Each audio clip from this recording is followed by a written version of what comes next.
आज हम स्टार्ट करेंगे बीएससी पार्ट सेकंड का द्वितीय यूनिट। ठीक है, तो बीएससी पार्ट सेकंड की जो दूसरी यूनिट है वो है हमारी अचर गुणांकों वाले रैखिक अवकल समीकरण। और इसका जो समीकरण का व्यापक रूप होता है, मतलब इसकी जो समीकरण दिखाई देती है वो दिखाई देती है इस रूप की, डी की घात n y upon D x की घात एन। यहाँ हम बोल सकते हैं d n y upon D x n plus a one d की power n minus one y upon D x n minus one plus a two d की power n minus two y d n minus two plus डे डे डेस और plus a n y is equal to में क्या है, एक function Q x. ठीक है दोस्तों, और इसका जो दूसरा रूप होता है वो होता है हमारा इस प्रकार का, डी की घात n plus a one d की घात n minus one plus a two d की घात एन माइनस टू प्लस सोन सोन सोन प्लस ए एन और कोष्टक की बाहर वाई। मतलब ये जो वाई है ये सभी के साथ में लगा हुआ है। जैसे यहाँ पर ये वाई लगा हुआ है ना, तो इसको हमने क्या ले लिया है, कॉमन ले लिया और बाहर रख दिया है। इक्वल टू में क्यू एक्स है, वो हमारे क्यू एक्स अभी भी यहाँ पर स्थित है। अब आगे चलते हैं। ये जो d है इनका मतलब क्या होता है, इनका मतलब होता है d इक्वल टू होता है d अपॉन dx। तो यदि n है तो यहाँ पर क्या लग जाएगा n, और n माइनस वन है तो यहाँ पर क्या लग जाएगा n माइनस वन। जैसे कि हम दूसरे की बात करें तो जैसे यहाँ पर हमें क्या है, d की पावर n माइनस वन का मान ज्ञात करना है, तो d की power n minus one upon क्या हो जाएगा dx n माइनस वन। इस प्रकार क्या करना है, d का मान रखना है। जैसे कि ये d दिए हुए है ना, इनका मान रखने के लिए इस तरह का नियम लगता है। अब इसका जो सॉल्यूशन करते हैं तो सॉल्यूशन किस प्रकार करते हैं, इसका सॉल्यूशन होता है जैसे समीकरण कौन सी है, व्यापक समीकरण, तो इसका हल भी क्या होगा, व्यापक हल। तो व्यापक हल जो होता है वो दो प्रकार से बनता है, एक तो होता है पूरक फलन और एक होता है हमारा विशिष्ट हल। तो पूरक फलन और विशिष्ट हल को जब जोड़ते हैं तो हमारा क्या आ जाता है, व्यापक हल आ जाता है। तो सबसे पहले हम बात करते हैं कि इसके पूरक फलन की, कि पूरक फलन क्या होता है। हाँ दोस्तों, अब हम बात करते हैं कि इसकी पूरक फलन के हल की। तो पूरक फलन के हल के लिए हमें समझना होगा सहायक समीकरण का हल। पूरक फलन और सहायक समीकरण का हल एक ही होता है। तो हम बात करेंगे कि सहायक समीकरण का हल कैसे होता है। सहायक समीकरण का जो हल होता है वो तीन केस में होता है। इनके केसों को समझने से पहले हम एक बात को देखेंगे कि इसमें एक बात आएगी कि समीकरणों के मूल। तो मूल ज्ञात करने के लिए हमारे पास क्या है, एक तो इस प्रकार की समीकरण मिलेगी, एक इस प्रकार की समीकरण मिलेगी, या चार घात की समीकरण मिल सकती है, या इससे अधिक घात की समीकरण में मिल सकती है। तो इसके लिए हम क्या करेंगे, या तो श्रीधराचार्य का सूत्र लगाएंगे जो कक्षा 10वीं और 12वीं में पढ़ते थे, या हम क्या लगाएंगे, गुणनखंड की विधि लगाएंगे जो हमने पिछली क्लासों में देखी थी, या यहाँ पर क्या लगाएंगे, पूर्ण वर्ग की विधि भी काम में ले सकते हैं। तो चलो अब बात करते हैं हम सहायक समीकरण के पहले केस की। तो पहला केस क्या है कि जब मूल क्या हो, वास्तविक, वास्तविक को मतलब जिसको हम काम में ले सके, या जो रियल नंबर होते हैं उनकी बात। जब मूल क्या हो, वास्तविक हो, वह क्या हो, भिन्न भिन्न हो, मतलब अलग अलग हो। जैसे कि m1 बराबर नहीं है किसके, m2 के, जैसे m2 बराबर नहीं है m3 के, m3 बराबर नहीं है किसके, m4 के, मतलब इसमें कोई भी मूल क्या है, बराबर नहीं है। तो इसका जो हल होगा वो क्या होगा, हमारा c1 e की power m1x plus c2 e की पावर m2x प्लस सोन सोन सोन सोन प्लस cn e की पावर mnx। इस प्रकार का क्या होगा, इसका सॉल्यूशन होगा। इसमें m1 m2 m3 ये तो आपको पता चल जाएगा कहाँ पर मिलेंगे, ये ऊपर हमारे समीकरण के मूल है। लेकिन c1 c2 c3 क्या है, हमारे स्वेच्छ अचर है, हमने इच्छा से माने हुए हैं। c1 c2 c3 हमने क्या माने हुए हैं, हमारी इच्छा से माने हुए हैं, इनका कोई मान नहीं होता है। तो हम क्या करेंगे, इनको ऐसा कैसा इसमें रख देंगे।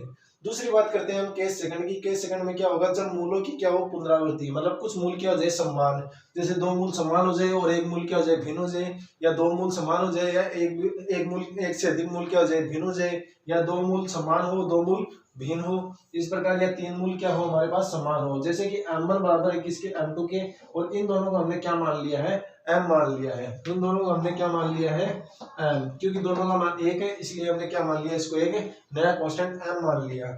अब बात करते हैं आगे कि इसके साथ में दो मूल और है, m3 और m4, जो कि बराबर नहीं है। तो इनको लिखने का तरीका क्या है, जो समान होते हैं उनके लिए क्या करते हैं, यदि दो है तो हम क्या करेंगे, दो के अनुसार नियम लगेगा, और तीन है तो तीन के अनुसार।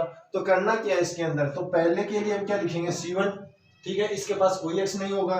इसके बाद क्या m2 के लिए, तो m2 में क्या आएगा, c2, तो इसके पास 0x है तो इसके पास क्या आ जाएगा, 1x आ जाएगा।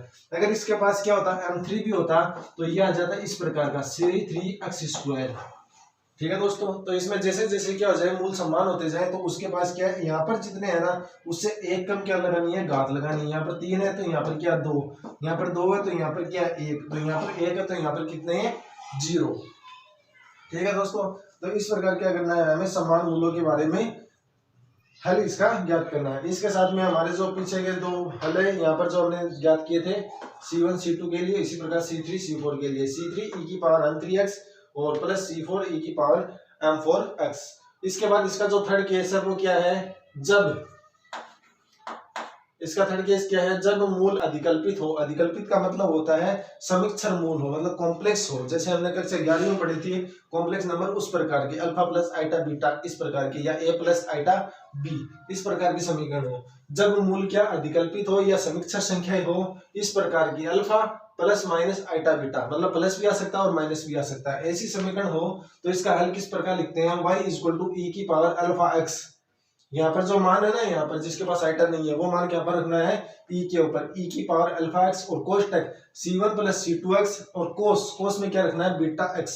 ये बीटा जो है वो कहाँ पर हमारा आइटा के पास में है, ठीक है दोस्तों। इसके बाद क्या करना है, c3 प्लस c4x और उसको क्या रखना है, साइन बीटा x। बीटा कौन सा है, जो आइटा के पास में है। हाँ तो दोस्तों अब हम बात करेंगे क्वेश्चन के बारे में। ऐसा क्वेश्चन जिसके अंदर क्या हमें पूरा फलन ज्ञात करना है, उसका हल क्या हो जाएगा, हमारे पास ज्ञात हो जाएगा। तो इसके लिए आपको एक बात ध्यान में रखनी होगी कि इसके बराबर में क्या होना चाहिए, 0 होना चाहिए, तभी क्या लगेगी, हमारी ये विधि लगेगी। इसके बराबर में यदि 0 नहीं है तो इसके बाद क्या होगी, ये विधि तो लगेगी लेकिन साथ में क्या और विधि भी काम में आएगी। तो सबसे पहले हमें उन क्वेश्चनों को देखना है जिसके इक्वल टू में क्या हो जाए, 0 हो। तो सबसे पहले हम दोस्तों लिखेंगे दिए गए समीकरण को इस प्रकार लिखा जा सकता है, इस प्रकार लिखा जा सकता है,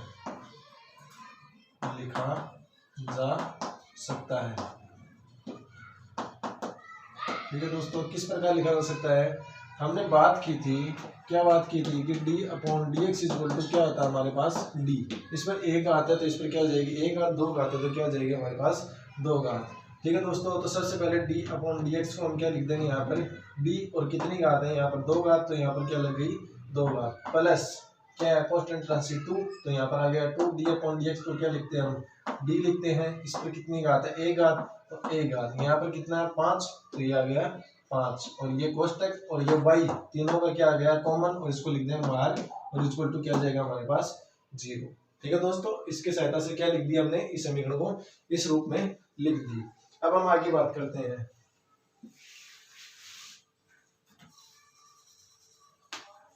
अब हम लिखेंगे इसका सहायक समीकरण, सहायक समीकरण लिखने पर, सहायक समीकरण लिखने पर, तो सहायक समीकरण क्या होगा, सिर्फ इसका लिखा जाएगा, वो जो कोष्टक में है उसका ही क्या लिखा जाता है, सहायक समीकरण। करना कुछ नहीं है, डी के स्थान में क्या लिखना है, m लिखना है, और इसका सहायक समीकरण हो जाएगा। डी को किससे चेंज करना है, हमें m से, d इक्वल टू m लिखना है, कौन सी चीज में, कोष्टक वाली चीज में, m स्क्वायर प्लस 2m और प्लस का क्या आ जाएगा यहाँ पर 5, और इक्वल टू क्या आ जाएगा 0। अब हम क्या करेंगे, इसको सोल्व करेंगे। सोल्व करने के लिए तो इसमें आप क्या गुणनफल विधि लगाओ, या आप क्या लगाओ, इसके अंदर सीढ़ीदाचार्य की विधि लगाओ। तो ये आ गया हमारे सहायक समीकरण। तो सहायक समीकरण को हम सोल्व करते हैं, तो सीढ़ीदाचार्य की विधि लगा लेते हैं। तो सीढ़ीदाचार्य की विधि लगाने के लिए हम लिख देंगे minus B plus minus under root B square minus 4ac upon क्या आ जाएगा हमारे पास 2a। तो लगा देते हैं, तो माइनस बी का मतलब 2, तो यहाँ पर कितना आ जाएगा -2 प्लस माइनस अंडर रूट और 2 का स्क्वायर और माइनस कितना आ जाएगा यहाँ पर हमारा 4ac। तो 4 इंटू ए की वैल्यू कितनी है 1 और इंटू सी की वैल्यू कितनी है हमारे पास 5, ठीक है दोस्तों। और अपॉन में कितना आ जाएगा हमारे पास 2 इंटू कितना आ जाएगा a, ये रहा a। इस समीकरण को हम इससे कल्पना करेंगे, a एक्स स्क्वायर bx और प्लस c, ठीक है दोस्तों। a तो हमें मिलेगा एक्स स्क्वायर प्लस b मिलेगा हमारे x के पास और c मिलेगा हमें अचर पर, या नॉर्मली अंत में मिल जाएगा। अब हम इसको सोल्व करते हैं। तो सोल्व करने के लिए हम बात करते हैं कि यहाँ पर तो -2 है तो -2 हो जाएगा, और प्लस माइनस रूट, और ये हो जाएगा हमारे पास कितना 4, और ये हो जाएगा हमारे पास कितना 4 इंटू 5 इंटू 20, और अपॉन कितना आ जाएगा हमारे पास 2, ठीक है दोस्तों। तो अभी बात करते हैं -2 और प्लस माइनस, ये कितने आ जाएंगे माइनस के 16 अपॉन कितना आ जाएगा हमारे पास 2, ठीक है। तो ये आ जाएगा माइनस का 2 प्लस माइनस ये कितने आ जाएंगे 4 और इंटू -1 और अपॉन कितना आ जाएगा 2 और यहाँ पर क्या आ जाएगा 2 कॉमन आ जाएगा तो यहाँ पर क्या आ जाएगा -1 और प्लस -2 रूट इसको बोल देंगे हम क्या आइटा और अपॉन में कितना आ जाएगा 2 तो इस 2 से ये क्या आ जाएगा कैंसिल तो ये आ गया हमारा समीकरण -1 प्लस -2 आइटा। ठीक है दोस्तों, तो ये क्या आ गई हमारी समीकरण आ गई। अब हम क्या करेंगे इसको सोल्व करेंगे। तो यहाँ पर हमारी क्या आ गई अधिकल्पित समीकरण आ गई। तो अधिकल्पित समीकरण को लिखने के लिए हम क्या लिखेंगे y इक्वल टू ई की पावर क्या होता था अल्फा एक्स ई की पावर अल्फा एक्स और इस समीकरण को हम कल्पना किससे करेंगे अल्फा प्लस आइटा बीटा से। ठीक है दोस्तों, अल्फा प्लस आइटा बीटा से। तो अल्फा का मान कितना है -x तो ई की पावर कितना आ जाएगा -x। ई की पावर क्या होता था हमारे पास अल्फा x होता था ई की पावर अल्फा x तो अल्फा का मान कितना 1 और x वहां पर रखा हुआ है। अंदर कोष्टक में क्या लिखेंगे हम C1। ठीक है दोस्तों, अंदर कोष्टक में हम क्या लिखेंगे C1 तो C1 लिख देते हैं। तो C1 आ गया और साथ में क्या आ जाएगा हमारे पास कोस बीटा तो बीटा का मान कितना हमारे पास 2 तो कोस 2x और प्लस क्या आ जाएगा C2 प्लस C2 और साथ में क्या आ जाएगा हमारे पास साइन बीटा तो साइन तो ये रहा और बीटा का मान कितना है 2 तो ये आ गया हमारे पास 2 और x। तो ये आ गया दोस्तों इस समीकरण का हल। तो ये हमारा क्या हो गई समीकरण का सॉल्यूशन हो गया। इसी प्रकार क्या करना दोस्तों हमें अन्य समीकरणों का हल करता है। कुछ के अंदर क्या लगेगी गुणनखंड विधि लगेगी और कुछ के अंदर क्या लगेगी हमारे पास ये सीधेचार्य की विधि काम आएगी। हाँ दोस्तों, हमारे पास ये दूसरा क्वेश्चन दिया गया है d की power 3y upon dx cube और -3d² y upon dx square और प्लस 4y इक्वल टू क्या हमारे पास 0। इसका हम क्या करते हैं सॉल्यूशन करते हैं। तो इसमें सबसे पहले हम क्या करेंगे वही लाइन लिखेंगे। क्या लिखेंगे समीकरण को इस प्रकार लिखा जा सकता है किस प्रकार लिखा जा सकता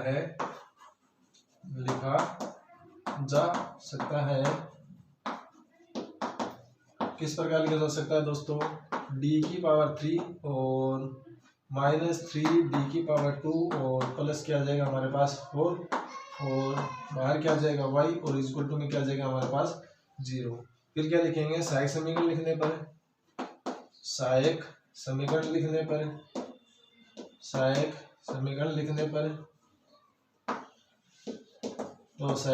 लिखने पर क्या हो जाएगा d को किस में चेंज कर देंगे m में m की पावर 3 और -3m स्क्वायर और प्लस कितना आ जाएगा हमारे पास 4 आ जाएगा।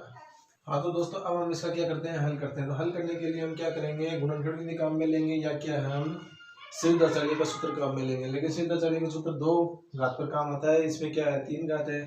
तो हम क्या करते हैं शॉर्ट ट्रिक इसमें काम लेते हैं। हम क्या करते हैं इसमें m की वैल्यू पुट करते हैं। m इक्वल टू क्या कर दिया हमने 2 पुट कर दिया। तो पहले हम 0 करेंगे 1 भी करेंगे 2 भी करेंगे -1 भी करेंगे -2 भी करेंगे और जिस पर इसका मान क्या आ जाएगा 0 आ जाएगा वो हमारा क्या हो जाएगा एक मूल हो जाएगा। ठीक है दोस्तों, तो सबसे पहले मैंने क्या सोचा m इक्वल टू 2 सोचा है। तो यहाँ पर 2 रखेंगे तो कितनी आ जाएगी हमारे पास m की पावर 2 की पावर कितनी आ जाएगी 3 और -3 इंटू 2 की पावर कितनी आ जाएगी हमारे पास 2 और प्लस कितना आ जाएगा 4 तो ये आ जाएगी कितनी 8 और ये आ जाएगी हमारे पास 4 और 4 इंटू 3 12 और प्लस कितना आ जाएगा 4 तो ये 4 और 8 12 होते हैं और ये भी कितना होता है 12 तो ये कितना आ जाएगा हमारे पास 0। तो सबसे पहले हमारे क्या मिल गया m इक्वल टू 2 मूल मिल गया। अब हम क्या करेंगे इसका एक अवकलन करेंगे। तो अवकलन क्या हो जाएगा 3m स्क्वायर और माइनस का कितना हो जाएगा 6m और प्लस कितना हो जाएगा 0 और इक्वल टू क्या हो जाएगा 0। तो हम क्या करेंगे इस समीकरण में इसी को वापस रखेंगे। तो कितना हो जाएगा 3 इंटू 2 की पावर 2 और -6 इंटू 2 तो ये हो जाएगा 2 4 4 12 और ये हो जाएगा 6 दूनी 12 तो ये भी क्या है 0। तो इसका दूसरा मूल भी हमारे पास क्या मिल गया m इक्वल टू 2 मिल गया। अब हमें क्या करना है एक मूल और ढूंढना है इसके हमारे पास। तो हम क्या करते हैं इसके अंदर इसके पीछे वाला मान रख के देखते हैं। m इक्वल टू क्या रखेंगे हम 1 रखते हैं तो 1 का मान रखते हैं तो 1 की पावर 3 और -3 इंटू 1 की पावर 2 और प्लस कितना आ जाएगा 4 तो ये हो गया 1 ये हो गया 3 और ये हो गया 4 तो ये कितना हो जाता है 0 हो जाता है क्या दोस्तों नहीं इसका मान 0 नहीं है तो मतलब ये मूल नहीं है हमारे पास। तो अब हम बात करते हैं कि इसकी m इक्वल टू -1 की, तो इसमें -1 रख के देखते हैं, तो -1 की पावर कितनी आ जाएगी 3, और -3 इंटू कितना आ जाएगा -1 की पावर 2, और प्लस कितना आ जाएगा 4, तो ये हो गया -1, और ये हो गया हमारे पास -3, और ये हो गया +4, तो ये तो हो गया -4 और ये हो गए 4, तो एक मूल कौन सा मिल गया हमारे पास, ये मिल गया। ठीक है दोस्तों, तो इस प्रकार क्या कर सकते हैं, हम इसके मूलों को ज्ञात कर सकते हैं। तो हमें 3 मूल क्या हो गए, हमें मिल गए। तो हमारे जो मूल है यहाँ पर वो कौन कौन से हैं, m इक्वल टू 2, और एक और कौन सा है 2, और एक कौन सा हमारे पास -1, ये 3 मूल हमारे पास क्या हुए, मिल गए। ये क्या है दोस्तों, ये शॉर्टकट विधि है, इसमें क्या रखते हैं हम 0 1 2 3 रखते हैं, जिस पर भी क्या आ जाए मान 0 आ जाए वह उसका क्या हो जाता है, मूल हो जाता है। और यदि वही मूल वापस भी आना चाहता है तो उसका एक अवकलन कर दो और फिर वही मान रख कर देखो, यदि वो मान भी 0 आ जाए तो इसका मतलब दूसरा मूल भी कौन सा है, वही है। अब हम क्या लिखते हैं, इसकी सारी समीकरण लिखते हैं, तो y इक्वल टू क्या आ जाएगा c1 प्लस c2x, ये दो क्या है, समान है, तो c1 प्लस c2x e की पावर 2x, और प्लस c3 ये क्या जाएगा e की पावर क्या जाएगा हमारे पास e की पावर -x। ठीक है दोस्तों, तो ये क्या हो गया, हमारा दूसरे समीकरण का हल हो गया। तो इस प्रकार क्या कर सकते हैं, हम इन क्वेश्चनों का सॉल्यूशन कर सकते हैं।